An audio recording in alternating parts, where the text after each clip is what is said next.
Heureusement que c'est la rentrée, on va enfin pouvoir retrouver un peu de fraîcheur. Moi j'en pouvais plus de cette chaleur, cet été c'était infernal. Je dois me lever pour ranger le chocolat dans le frigo chaque fois que j'en mange et il y a ce ventilateur qui soulève toute la poussière dans mon appart. Et je regrette d'avoir pris intérieur cuir dans ma petite Mini. Oui, parce que j'ai une petite Mini Austin bien sûr. Et prendre ma voiture par un jour de chaleur pareil, ça revient à m'asseoir dans un bain bouillant. Ah non, vraiment j'en peux plus de cette clavicule. Il y avait même plus 1 mètre carré de pelouse de libre dans tous les parcs de la ville et ils appellent ça la ville verte. En plus, moi je suis fumeuse et il y avait plus de place sur les terrasses de café non plus. Alors vivement l'hiver qu'on retrouve nos marques. Moi j'aime déjà pas faire de sport en plein hiver, mais alors en pleine chaleur je te raconte pas. Et j'ai vu des meufs faire du jogging. Mais enfin les filles, même en fin de journée c'est pas possible. Vous pensez que le running c'est le sport tendance, celui qui fera de vous l'athlète sexy que vous avez toujours rêvé d'être? Mais le running c'est une belle saloperie, oui. Premièrement, si tu veux être crédible, c'est un sacré budget. Tu commences par une paire de baskets à 150 balles. Ensuite tu te dis que tu pourrais t'offrir un de ces petits t-shirts fluo pensant que ça pourrait te motiver un petit peu plus. Puis quand vient l'hiver, tu t'équipes différemment. Et ça continue comme ça, sans fin, contrairement à ton salaire bien sûr. Et puis de toute façon, t'auras aucun style, quel que soit le montant que t'accordes à tes fringues de course, tu ressembleras à rien. Les meufs dans les clips, elles peuvent se permettre de mettre des leggings et des bandeaux antitranspirants dans les cheveux, elles auront toujours la classe. Mais toi, tu ressembleras à un coach sportif des années 80. C'est comme ça, la pub nous ment et la vie est injuste. Mais c'est pas nouveau ma chérie. En plus, ça fait terriblement mal. Et ne crois surtout pas ceux qui te disent...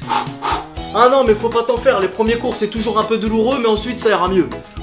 Que nenni, tu auras mal à chaque course, c'est la règle. En plus c'est chiant, t'es seul et tu cours dans des endroits que tu connais déjà par cœur pour ne pas trop t'éloigner de ton point de départ parce qu'il faut bien revenir à un moment. Et si tu te surestimes et que t'es trop crevé pour rentrer en bus dans cette tenue, eh ben c'est juste la honte. Du coup les minutes sont longues et c'est sale, tu transpires comme c'est pas permis. Et oui, là encore on t'a menti, on t'a dit que faire du sport te rendrait sexy, mais une fois que t'auras fait tes 500 premiers mètres et que tu seras en nage, il sera plus question que qui que ce soit t'approche à moins de 20 mètres. Et ça c'est ton corps qui te demande d'arrêter. Crois-moi, ton canapé est bien plus confortable que tes baskets, même celle à 150 balles. C'est un fait et personne ne pourra dire le contraire. Alors inutile de résister. Et sans compter qu'il faut dire adieu aux burgers, aux apéros en terrasse, parce que si tu te crèves le cul pour aller t'empiffrer derrière, c'est pas vraiment la peine. Alors si tu souhaites vraiment t'y mettre, il faudra dire au revoir à l'alcool, au gras, au sucre, bref, dire au revoir à la notion de bonheur, ma chérie. Mais il semblerait qu'au bout d'un moment, on finisse par trouver du plaisir à courir, plus qu'avec une pizza. Mais soyons sérieux. En plus, tu risques de perdre le peu de muscle que tu possèdes. Bah oui, si c'est pour te muscler que tu veux courir, laisse-moi te dire que tu fais une erreur. Et pas qu'un peu. T'as déjà vu les bras d'un mec qui finit le marathon? C'est des pailles. C'est des bras comme ça que tu veux? Non.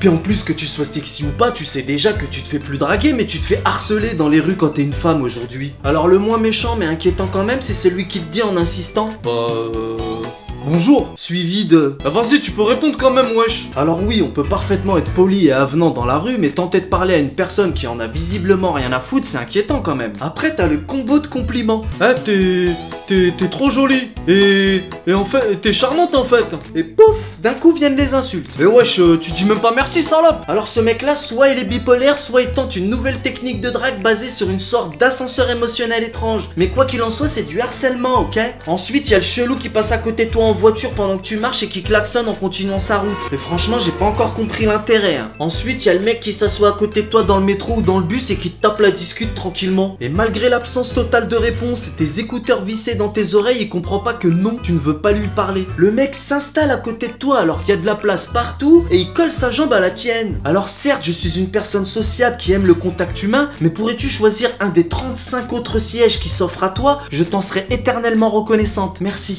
Et il y a le groupe de mecs qui te matent ouvertement quand tu passes dans la rue et commandent ton physique. Wouah! Eh, t'es mal la bebon. Ah ouais, loup!